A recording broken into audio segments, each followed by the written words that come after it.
Hirsa, historian at the National Museum of Industrial History. I'd like to introduce Mitch Roshannon. He's our speaker this morning. He's events and entertainment manager at Knoebels Amusement Resort in Elysburg, Pennsylvania. For a long time, we've been wanting to do a Halloween-themed event or a talk here at the museum.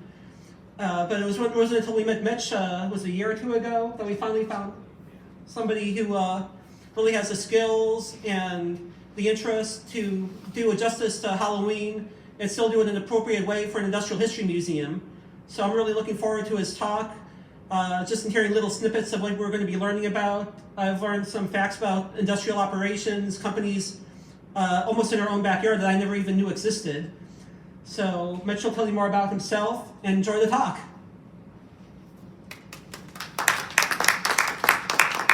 Thank you. I'm actually a little excited for it to be a smaller group. I think sometimes that makes for a much more intimate experience as far as being able to ask good questions and whatnot. So a little bit of information that was sort of already given. My name is Mitch Roshannon. It's an honor to be here. I'm here mostly because Mike asked. I haven't spoken publicly very often, so forgive any stuttering, tangents, etc. Right, I'm going to do my best to be professional up here for you. I'm the current event and entertainment manager at Knoebels, but I did work for them. I've been in this position 5 years, but 5 years previous to that, I was a ride operator with them. So for somebody that's 27, I'm quickly coming up on over half of my life with the same company, and still pretty much like them. I think I'll stick around a bit longer. During that time, I've helped with the setup of Hollow Fun. I've operated the Haunted Mansion, as well as the Black Diamond, only for about a day. I wasn't a fan of that one.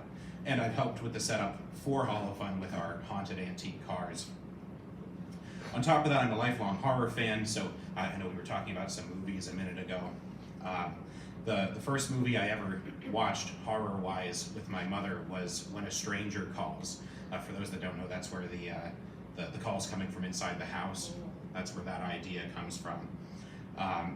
That was probably a weird Pavlovian effect that now I love horror movies so much, because that was the only time you can get a single mother with 3 kids alone when the other 2 kids hate horror movies, was to sit down and watch them with her then, so you get this warm, fuzzy feeling every time you watch them now. A quick breakdown of the talk, and this is going to be vague, there's going to be some jumping back and forth, but I talk a bit about pre-industrial times, sort of the Industrial Revolution forward through the 80s and 90s, and then I talk a little bit about modern horror and theorize just a small tad bit at the end about what I think is coming next.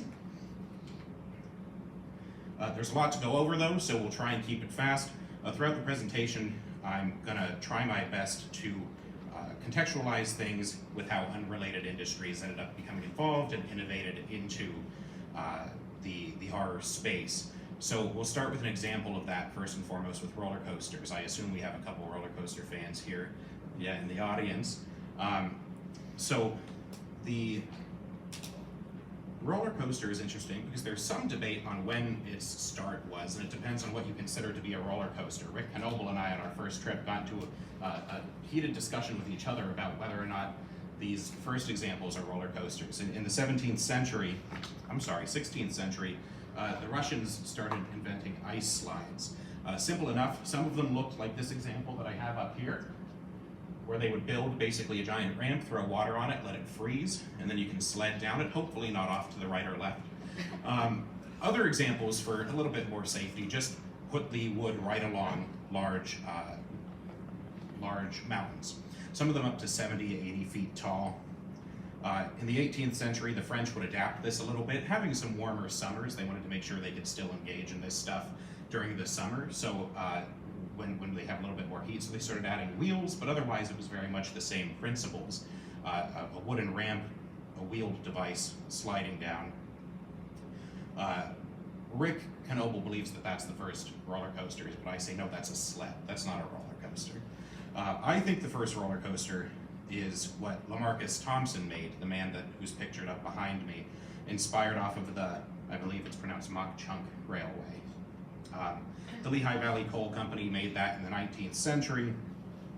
A set of rolling hills where they had to get coal to the top from the bottom.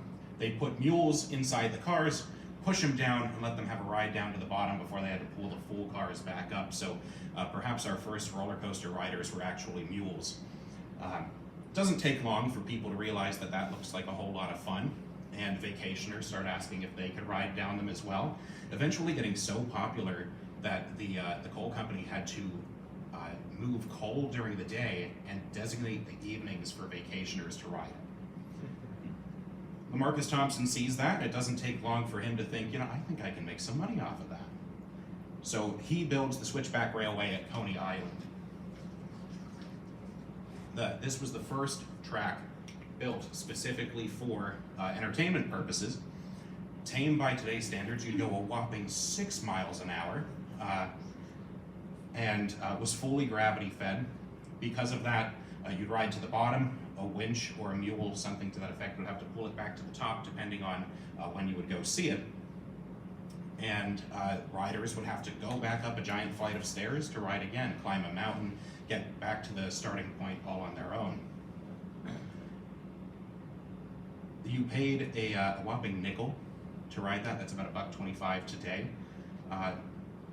But you can see in the video here, and through what I've said so far, how something that was originally made for industry like coal very quickly is innovated and picked up by the amusement industry in order to make money. In 1884, Philip Hinkle would make this a little easier on folks. So actually at the same time Lamarcus Thompson made this, he invented this. It just took some time to connect it to coasters. He invented the chain lift that we would start using throughout amusement parks to make it so that you don't have to climb a giant set of stairs to get up to the top in order to ride. You can get on at the bottom, get lifted to the top of that first hill, and let gravity take over from there. So the Phoenix, the Twister, both operate off of this, but so does the Black Diamond, which we'll see a little bit later, and which is pictured on the right there. Innovation would continue, bringing us eventually to the steel tracks you see up there.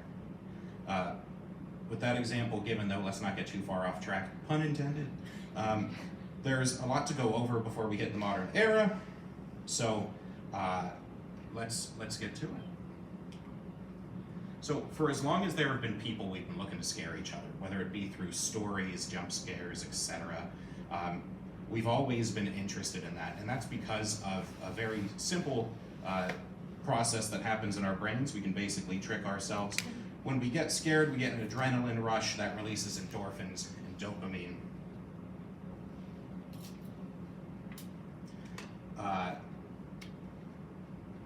Forgive me, I was getting a call from work. It releases endorphins and dopamine and gives us this sense of euphoria that actually makes us feel good. So eventually, the end result of being scared is actually a good thing. There's some arguments in medicine that it might actually be good for our health too, to get that endorphin kick. Side tangent, comedy and horror work very much the same way, and in both cases, whether it's a person standing up on stage trying to tell you jokes or you going through a haunted house, it works off of a system of creating manufactured tension that we then break over and over again to give you that euphoric experience. We turn the lights down, we put strings on that touch you as you go through, and the tension builds, boom, jump scare, you scream, you feel good. Right? You only feel good because we initially made that manufactured tension in the first place, though. If we didn't put that there, it wouldn't work. Think about trying to scare your coworker in the middle of the day when they expect people to be around. It's a whole lot harder than if they come back in to grab their keys after they forgot at 7 p.m. and don't know you're still standing there, right?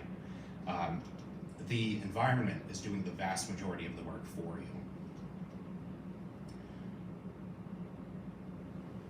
Prior to the modern era, the average person's relationship to horror and scare entertainment was religious, folkloric, and wildly communal. So you've heard of a lot of these creatures before because they've continued with us, even from the ancient times. Medusa, the Minotaur, the ancient gods of death like Anubis. Early religion gives us hell, damnation, and demonic possession, and folk tales throughout Europe and later America give us witches, werewolves, and vampires. It takes us a while to get to the point where we start writing them down, but when they do, they initially start as a process of very small stories, ghost stories and the like that we could easily tell around campfires. That is until Mary Shelley writes Frankenstein. Now my English degree means that this is probably the only thing in this presentation I'm actually an expert in. I had to read it 7 times in order to get my degree. But the story of Frankenstein starts well before she actually wrote it. It probably wouldn't exist today if it wasn't for the eruption of Mount Tambora in Indonesia. Killed 100,000 immediately, tens of millions in total through a cholera outbreak created by it, as well as starvation. A very, very bad eruption. It put so much ash up into the atmosphere that it created the darkest, dreariest summer in hundreds of years. In the middle of summer, we still got frost on crops throughout Europe. It was in this environment that Mary Shelley, Percy Shelley, her sister Claire Claremont, poet Lord Byron, and Byron's doctor John Polidori would have themselves a vacation in Lake Geneva.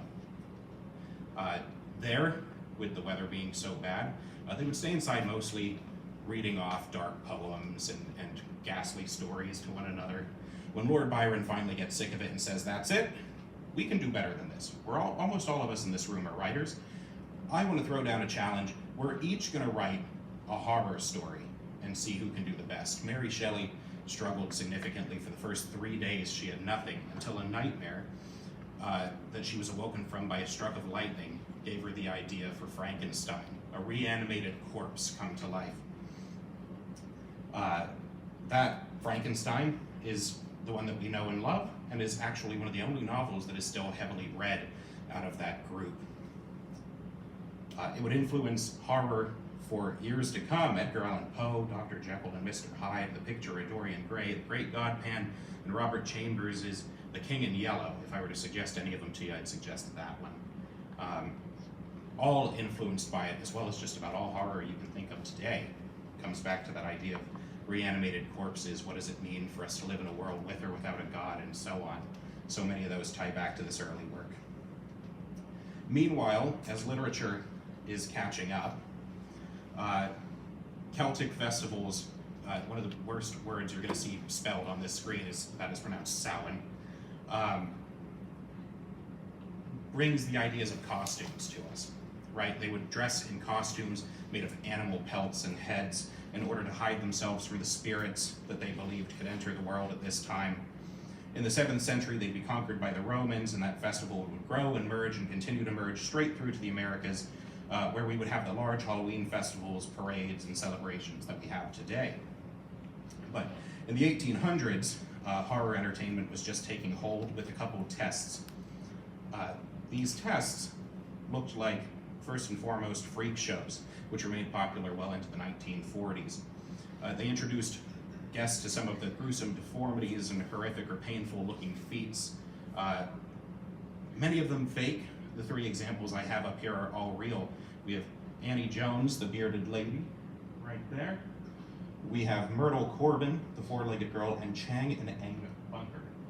The Bunkers are where we get the term the Siamese twins. As well as freak shows, the cost of a roller coaster for the average festival was a little outside of their budget, so they started looking for more budget-friendly ways to get people in the door. They would build these little dark houses, sets of mazes and other small fun house attractions that were basically small walk-through houses that made up the first dark attractions. Also through the 1800s, Madame Tussaud, who's in the bottom right corner there, would discover her fortune with her, quote, Chamber of Horrors. For those of you that don't know, she's the wax sculpture lady, right? Some of the first people she sculpted were her previous employers, King Louis XVI and Marie Antoinette, after they were beheaded. A woman that wasn't afraid of getting her hands dirty. She was known to get the feeling of the features on the faces by holding the beheaded heads in her lap and taking notes before she would start making the wax figures. Because those heads are so much easier to work with than the ones that were on the body, she continued this concept with executed criminals, taking famous murderers from the time and making wax figures of them as well, including that one of Hitler up there, which you can see that wax figure. She wasn't a fan, needless to say, so bloodied him up in that one. All of this was great proof of concept, though, that horror scaring people and showing them the grotesque would get people to come in the door and pay money. After World War II, we would sort of see things calm back down into the horror and Halloween that we sort of all, I think, know today. Freak shows would very well, for almost a decade, have been out of fashion, and the Madame Tussauds wax museums would look more like the ones that we know now. Here comes the Industrial Revolution. With festivals and fairgrounds already in place from these early days, rides were sure to come. The first carousel was in 1861 that is. The Ferris wheel debuts at the Chicago World's Fair in 1893, and that fair would also give us one of our most famous serial killers, H.H. Holmes, who would turn a hotel just off the property into a murder palace for himself. The whip enters the scene in 1914, and one still operates as the whipper at Knoebels. Both pictures on the right here are our rides, the Knoebels Grand Carousel and the Knoebels Whipper. Our first haunted attraction, though, comes in 1915, the Orton and Spooner Ghost House. Orton and Spooner were first and foremost woodworkers and wagon designers. So up here, you can see some of their earlier work. They made scenic railway cars, traveling entertainer carriages. So if any of you have ever watched Sweeney Todd, Pirelli, the speedy shaver, would make shows out of his haircuts, and he would ride in one of those. That's often portrayed in the theater. And carousel horses, the most famous being that one up there, which was carved centaurs of generals from the Boer War.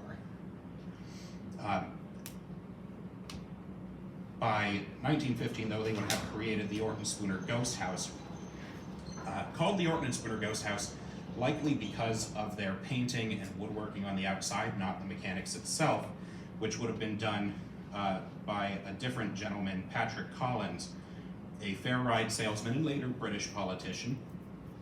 It's the size of about 2 wood sheds put together, so not very large. It consisted of a steam engine moving uneven floors, uneven floors which would encourage you to grab the walls. A steam engine would then vibrate the walls and put puffs of air into your face. On top of that, there are reports that a gramophone or some other style of speaker would play wailing sounds out at you. I don't know that it would scare any of us today, but it certainly frightened the early British, who had never seen anything like it before.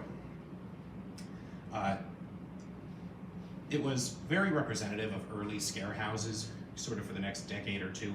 What you would look at is something very similar to this. Small houses, walk in one side, walk out the other, get a couple good scares in the middle.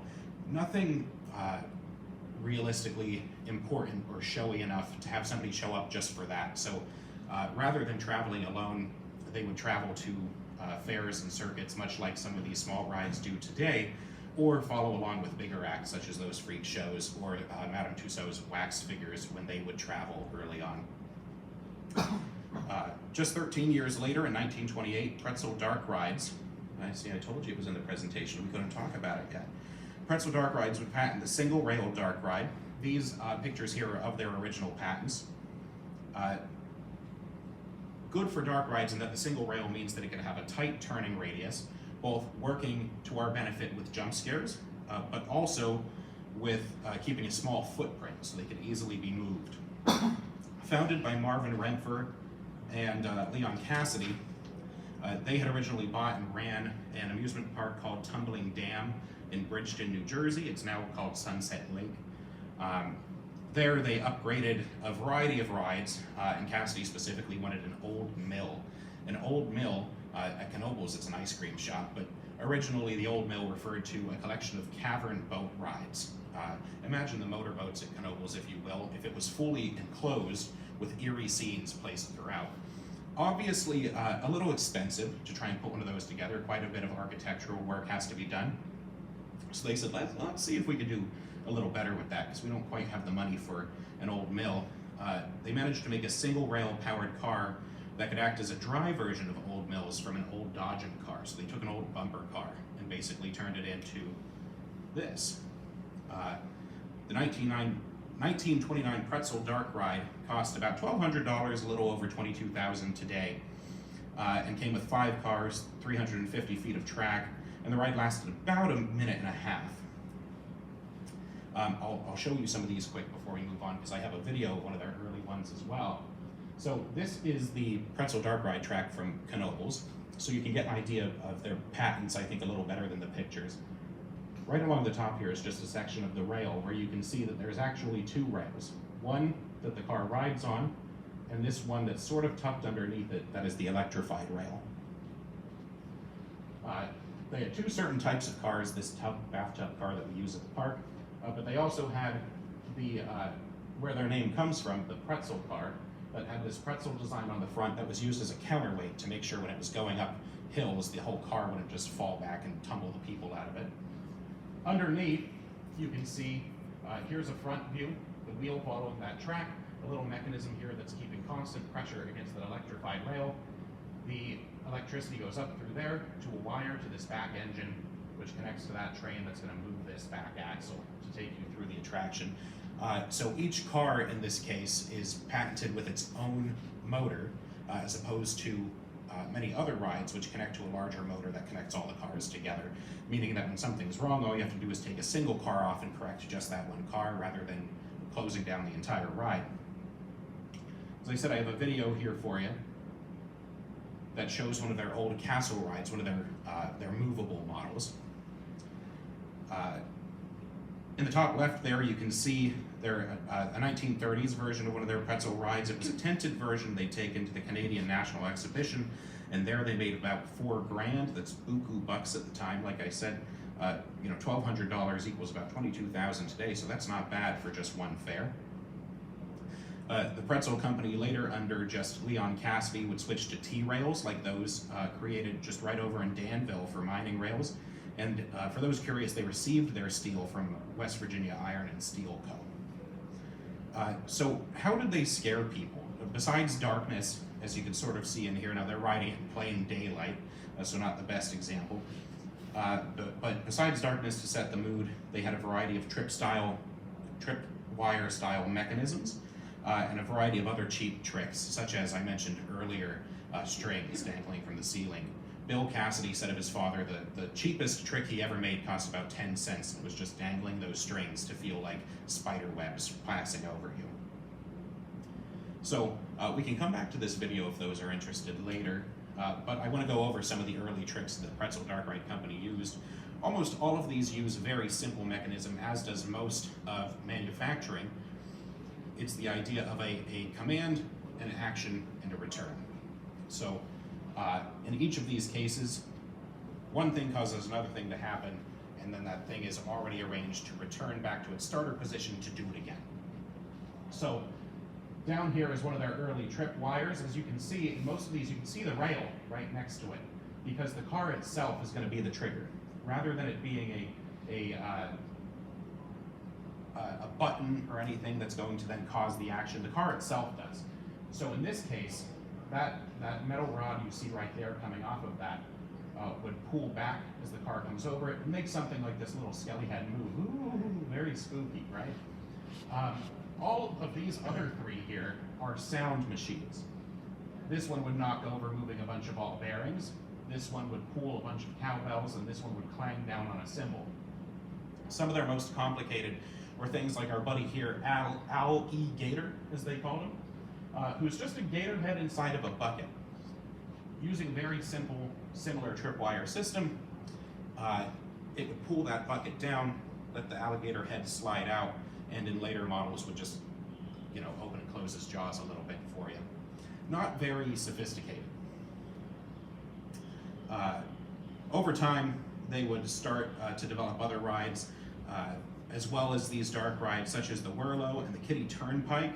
Variations of the Kitty Turnpike can still be found at Knoebels in the form of our Panther cars. The big difference being that with our Panther cars, the rail that they follow is up above, as opposed to in their Kitty Turnpike, where instead a spike came out of the bottom of the car and touched an electrified track that was dug into the track itself. So we sort of inverted it in these later models. As you saw in the video, they would start making double-decker variations of their rides that could be gravity-fed rather than relying on those electrified motors. It made it a whole lot easier to take out to fairs and move around. And they would continue to work again and again on improving their scares. You'll find that this is a consistent story in these industries. Yet still, by 1979, they would go out of business, but not before helping with the construction of the Knoebels Haunted Mansion. We'll come back to that in a bit, though. While mechanical rides were experiencing their first taste of horror, Halloween was undergoing some industrial change as well. The late 19th century allowed for simple die-cut and molded cardboard masks originally used for shoe production. We moved that same leather cutting concept for shoes over to Halloween masks. And a variety of companies that did other things would come along and do their best to make money in what they saw as an open market. Growth in our understanding of rubber would also start to play a role. We were experimenting with rubber at this time. Fun fact, another local connection, the early experiments with rubber were done by Joseph Priestley, a local chemist, clergyman, and politician whose house, the Joseph Priestley House, still runs as a museum up in Northumberland, just a couple hours drive from here. That die-cutting, industrial sewing, and molding would let companies like the Collegeville Costume Company out of Collegeville, Pennsylvania, Ben Cooper and Halco all start making masks like this, as well as some simple early rubber masks. Some companies, such as Halco, were known for taking the same masks and just putting different paint jobs on them. So this is our Halco Monster Man mask, a simple rubber design. It was also their Frankenstein and I believe their werewolf. They just changed what painting they put on it, but just would mass manufacture that shape of mask and then paint them differently. As all of this was happening, much of the world would start to change in the next couple of decades. Pretzel and other companies would continue tweaking their rides. Mask and textile companies would begin playing with injectable molds and other synthetic rubber processes. And Universal Studios will be wrapping up their monster movies. This is, unfortunately, for time, the only time that I meant that this is where I pick up in the movie portion. Including Frankenstein, of course. They made their Frankenstein film. But these movies would start to give rise to our cultural anxieties. Right, a good example is the 1954 Godzilla, which gives a good idea of what our earliest fears were at that time, which was nuclear war. Entertainment. I'm sorry, I skipped forward in my notes. All of that said, one of the greatest influences on horror, and it's a little bit more indirect than you would think, would be the home television. New and improved, just like the section over there, right? In 1950, only 9% of Americans had a television in the home. By 1959, the end of that same decade, it would be just under 86%. So entertainment, which was once communal, we had to go out into the world to watch movies and see theater, can now be entertained right in our own home. More importantly, though, it meant that we all had access to news in our own homes, which came just in time for the Vietnam War. From 54 to 75, we fought the Vietnam War, and it was well televised from 65 until its end.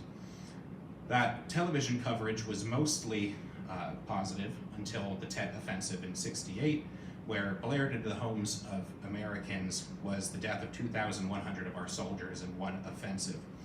For the first time ever, Americans had to witness firsthand what the struggles of war looked like. We could film bombings into our own homes. An inherent contradiction starts to arise there between the viewing of actual deaths on our televisions and X ratings put on movies that were otherwise completely fake violence. The Motion Picture Association was forced to reconsider their rating system in light of society's new access to violence, and our societies were forced to reconsider what was truly wrong with a little fake blood when we were watching so much real blood be spilled on our own TV screens. While soldiers are somewhat prepped for what they're going into, Americans sitting in their living rooms had no idea, and they didn't cope well. Between 1957 and 72, studies show that young people had a 10 times increase in rates of depression, and similar increases were found throughout all age groups, though the worst being amongst young people. There are still some studies being done to show to what extent does this directly relate back to something like the Vietnam War and how much of it has to do with other cultural factors. But it's sort of created, whether those are connected or not, a two-pronged system that was just waiting for horror to step in. All of a sudden we had a country that needed a way to process cultural violence on their TV screens, and a populace that was becoming more and more depressive. Horror, being a genre bathed in manufactured violence and known for kicking up endorphins and dopamine, was ready for the challenge. We see first Night of the Living Dead in 1968, and in here audiences watch zombies eat guts, and horrifying, unthinking mobs of chaos, and all sorts of language is brought up in the movie that probably brings us right back to Vietnam and questioning the language that we may have heard about our enemies in order to legitimize the violence we were undergoing.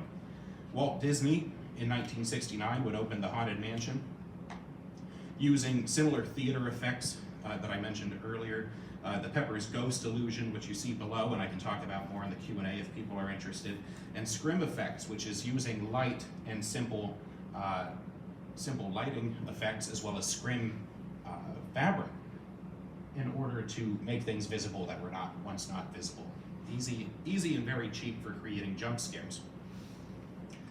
In '72, Jerry Falwell would open his hell houses and return a religious fervor to horror that would start to inspire both haunted attractions and movies for decades to come. Knott's Scary Farms would open in 1973 and give us some of the first commercial animatronics. And the Knoebels Haunted Mansion would open in 1973 as well, giving Pretzel one of their last hurrahs before they go out of business, and a surviving example of their work that we can study and take a look at today. We'll take a break here to do so from kind of the quick jumping around. It's still being updated with time, but a lot of the originals remain, and for that reason, varieties, different time frames of mechanics are available within. We weren't necessarily pleased with what Pretzel had to offer as far as their scares go. You saw a lot of them were very simple. So while we took their track and some of their suggestions on the paintings, we did make most of our own bodies for the jump scares, including the goo monster, as I'm going to call him, which we will use as an example right now. So the goo monster is a pretty simple system. Right here you can see the track coming around with this turn. We're going to also talk about that painting in a little bit. But the goo monster sits behind that oven door. So down here at the bottom of the picture, you can't quite see it, so I zoom it up here, is a little trip mechanism. The track runs over this, pulls it, this is actually backwards, so pulls it back this way, which allows the pneumatic system to start. The pneumatics hide right over here, just to his right. The pneumatics put air into this cylinder, pushing our monster forward. He comes out and scares you. This separate pipe up here comes out and blows air into your face, giving you both sound and a sensation, and this spring pulls him back. So the door is a very simple mechanism that's basically just a door on a hinge with a counterweight. So when that pneumatic system goes off, he pushes through that door, opening it. As soon as the car comes off of that trigger, the pneumatics turn off, the spring pulls it back, and the counterweighted door closes again. And you're ready for the next time that system has to go off, for as long as you have air pressure. We'll look too here, like I said, at that painting that I said we'll look at. So this is Lenny. Lenny was very kind to let me get in here with the lights on and take pictures of some of this for all of you. You can see here yet another type of floor mechanism. In this case, it's running over just a small piece of this mechanism, which pushes down on a button. That button goes back behind Lenny here to this system, which is a better example of what our pneumatic systems look like. You have a regulator, lubricators, and finally your trigger that's going to release that pressure into the jump scare. While the pneumatics are doing that, electricity also comes around based on this same button to this little box, which is going to let out a little buzzing sound to scare you, and the pneumatics are going to make our face open up and close, again, just for as long as you're on that button. As soon as you're off that button, all of the triggers stop and it's reset for the next group. Two other quick examples of the same pneumatic systems inside the Haunted Mansion that I don't go in as much depth for is our snake right here that comes out of the clock. Press on him, snake comes out, and a light jumps up. And our bookshelf.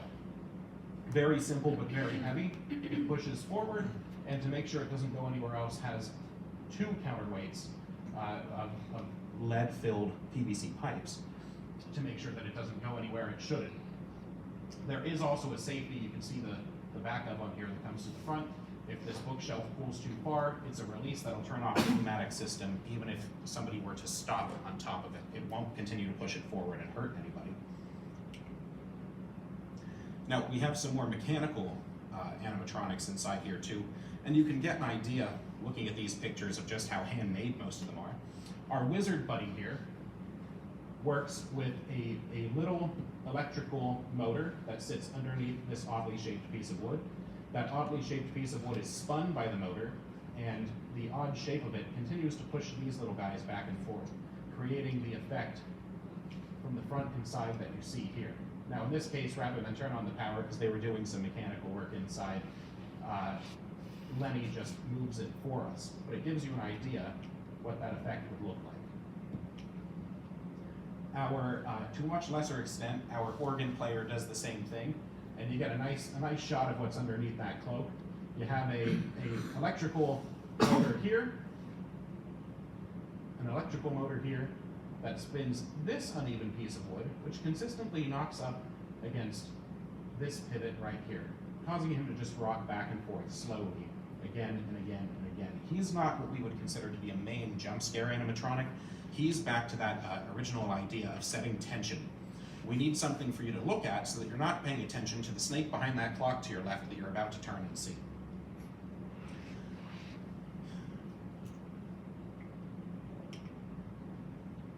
Moving on, we'll jump back into our timeline here. In 1974, Stephen King would publish his first novel, Carrie. All of this, importantly, comes in that boom, just within the first decade after the Vietnam War. He also writes Salem Slot, The Shining, Cujo, Christine, and Pet Sematary, as well as 9 other books that nobody cares about. Influential horror movies all from that time would be The Exorcist, Texas Chainsaw Massacre, Halloween, Alien, Friday the 13th, Poltergeist, Nightmare on Elm Street, as well as movie adaptations in the same decade they were published of Carrie, Christine, Cujo, and The Shining. Each piece of media and event and the attractions that surround them raises the bar on the last. Audience expect more gore, more scares, better makeup, higher budgets. For that reason, a lot of those early mask companies that I mentioned start going out of business. Collegeville goes out of business, as do Ben Cooper and Halcos, which is over to, I believe, just only really doing Santa costumes at this point. They're replaced by companies such as Dawn Post Studios, which start working with more complicated latex masks and can keep up with that desire for higher quality products from the masses. We see their Wolfman mask. We also see their Captain Kirk. Fun fact, it's the Dawn Post Captain Kirk mask that was used to make the Michael Myers mask we get in the first Halloween movie. They cut the eyes a little longer, painted it white, dyed the hair, and said, there you go, there's your monster. Not only was it important because what consumers wanted was more high quality product, but it was also absolutely necessary for what would come next, as haunted attractions that use scare actors would need the ability to use costumes again and again and again without falling apart, something that wouldn't happen with those early paper costumes that they made. Jason's Woods would open in '85, Six Flags Fright Nights, now called Fright Fest, would open shortly after in '86. In '91, Universal Studios would start their own. Shocktoberfest in '91, The Field of Screams in '93, Kennywood Phantom Fright Nights would open in 2002, and a quick fun fact that by 2005, on top of these specific larger attractions, it's estimated that the US had between 4,000 and 5,000 operational haunted houses working for profit. Dorney's Haunt event, right here in your own backyard, would start in 2008, and Penhurst Asylum would also be acquired at that time to be turned into a scare attraction. As opposed to earlier horror attractions, which focused on removing labor costs by using hands-off mechanics, these attractions would mix automation in with these live scare actors for more immersion. It would also allow them to expand open seasons if they were amusement parks that opened otherwise, create more opportunities for their staff to work later into the year, and would stretch an experience over a wide swath of land to allow for significantly more guest flow, such as Zombie World, which is the map here for Shocktoberfest.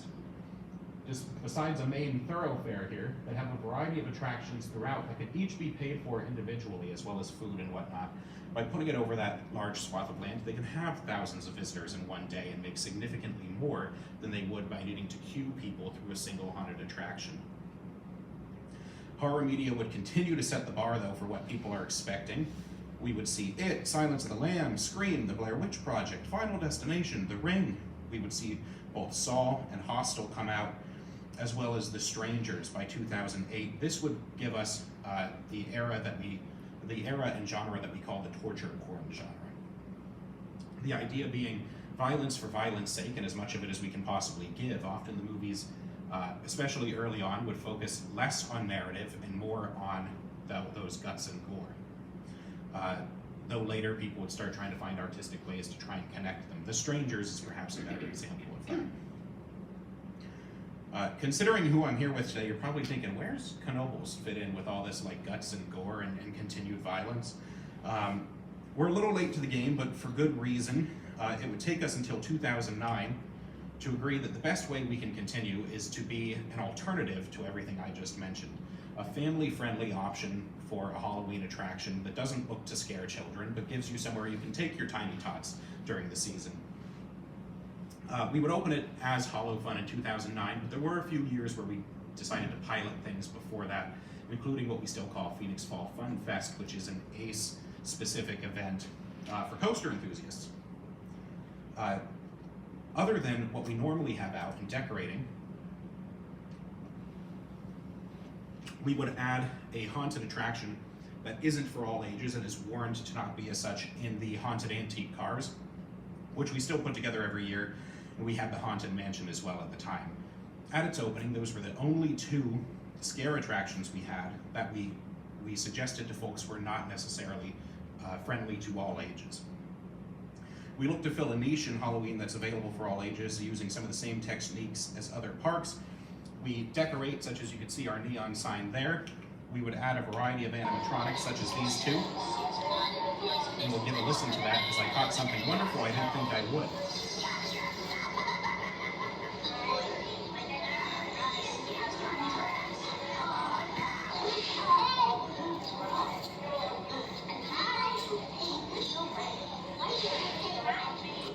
I don't know if you could hear him, but this little boy walked up just as I was doing that video on Friday. And he says twice, he says, "Hello, hi." And then he turns to his mom and he says, "Why aren't they saying hi?" And it goes to show the ways that just these little animatronics, a little bit of lights, a little bit of movement, makes this all so much more real, especially for young children. On top of animatronics, we would add some blow-ups and commercially manufactured decor, a computerized light show that plays on our chalet, and live performers such as the ones you see here, the things I'm actually mostly responsible for this time of year.